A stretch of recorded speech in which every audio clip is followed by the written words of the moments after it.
Profitable trader rule number 29. हा नियम जो आहे इन्व्हेस्टमेंट करतात त्यांच्यासाठी आहे. इन्व्हेस्टमेंट जर तुम्ही करत असाल तर तुम्हाला ही गोष्ट भरपूर वेळा ऐकू येईल किंवा प्रत्येक दिवसाला तुम्हाला ऐकू येईल की मार्केट उद्या खाली पडू शकतं, मार्केट खाली पडेल, खूप मोठ्याने पडेल, अशा भरपूर काही गोष्टी आपल्याला ऐकू येतात.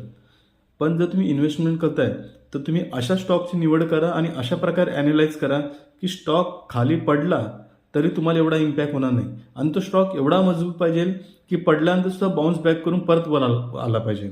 जसं आपण पाहिलं की आता जेव्हा कोविडमध्ये झालं होतं तेव्हा भरपूर स्टॉक पडले पण दुपटीने ते वर गेले. तर अशा प्रकारे स्टॉकमध्ये घ्या. काही ऐकून कोण बोलत असेल की स्टॉक मार्केट पडेल किंवा मार्केट डाऊन जाणार आहे, अशा गोष्टींवर विश्वास ठेवू नका.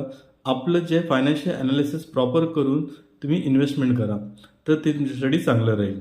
व्हिडिओ आवडला असेल तर लाईक करा. पुन्हा भेटूया नवीन व्हिडिओमध्ये. तोपर्यंत धन्यवाद.